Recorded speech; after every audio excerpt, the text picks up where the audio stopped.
file, in this Monday, in November 12, 2018 file photo. Palestinians inspect a vehicle that was destroyed in an Israeli raid that killed 7 Hamas Palestinian militants, including a local Hamas commander, late Sunday, east of Khan Yunis, southern Gaza Strip. An Israeli army officer was also killed in the incursion into Gaza.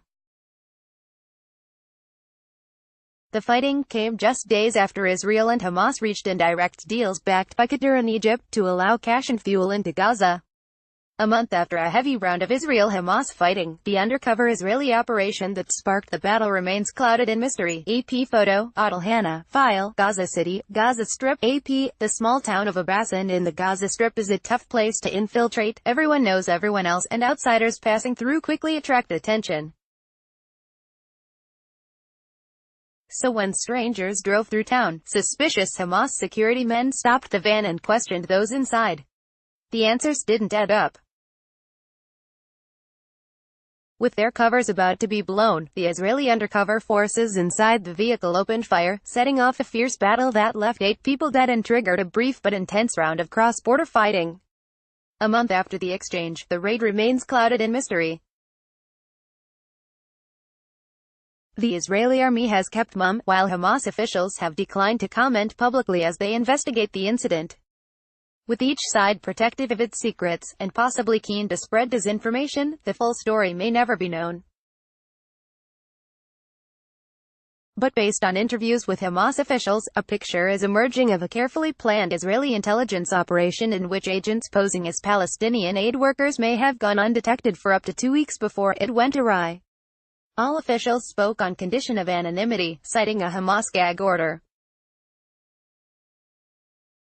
In the meantime, Hamas has tightened security in Gaza and is questioning foreign visitors such as journalists and aid workers. It has also sentenced 6 alleged collaborators to death. "We take security measures after any security incident to ensure it doesn't happen again," said Iyad al-Bosam, spokesman for Hamas Interior Ministry, which is leading the investigation.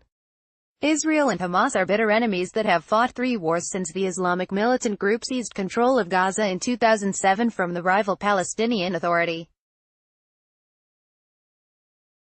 Israel and Egypt have blockaded Gaza by air, land and sea since the takeover. Sending an undercover unit into Gaza would be complicated and risky. With Gaza fenced off, the border area is closely watched by Hamas. Only a handful of crossings operate. Parachuting in or bursting through the border would almost certainly be detected. Hamas officials believe the Israeli team was disguised as aid workers and entered Gaza through the Israeli-controlled Erez crossing, a fortress-like facility through which all civilian traffic passes. On the Gaza side of the crossing, the team passed through 2 checkpoints, one controlled by the Palestinian Authority and the second controlled by Hamas, using forged IDs with the names of well-known local Palestinian families. Hamas has released a number of images of people it says were squad members. In Israel, the military censor barred publication of the photos, forcing local media to blur the images.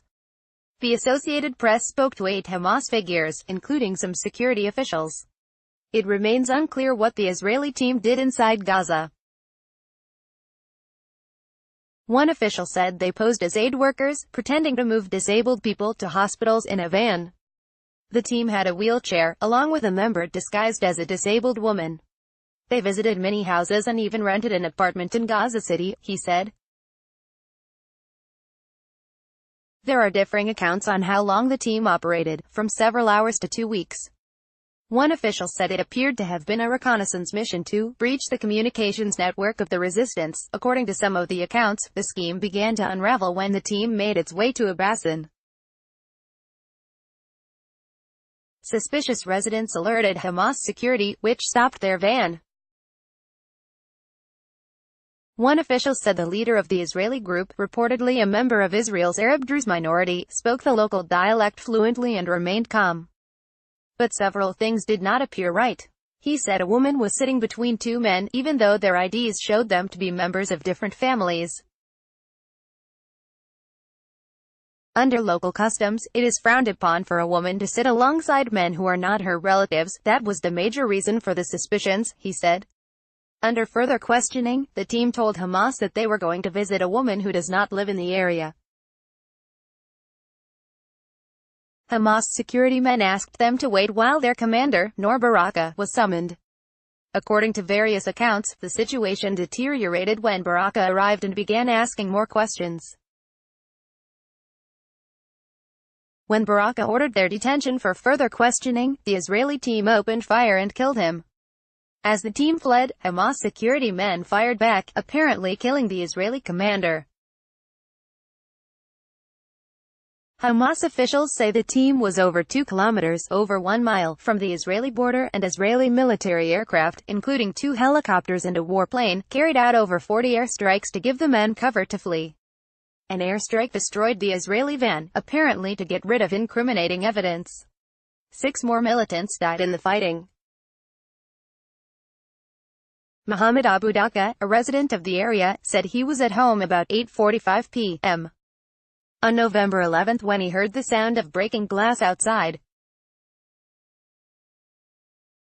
He opened his window and saw a Palestinian gunman firing a pistol at a vehicle whose occupants were shooting weapons equipped with silencers. After the shooting subsided, he went outside, where he saw a gunman frantically shouting, "They shot Sheikh Noor." He said the body was lying on the ground. Hamas or other militant groups retaliated with rocket and missile fire, leading to the heaviest fighting with Israel since the 2014 war. On the brink of war, the sides agreed to a ceasefire on November 13. Israeli undercover units have been operating in the Palestinian areas since the 1980s, and currently have gained renewed attention with the Netflix hit show, Fauda. Samuel M. Katz, author of The Ghost Warriors, a book about Israeli undercover units during the Second Palestinian Uprising, said he had no knowledge of this raid, but that it appears to have been an intelligence gathering team, not a hit squad. Katz said that if Israel wanted to assassinate a wanted militant, it has less risky alternatives like airstrikes. One thing you can say at this point, it must have been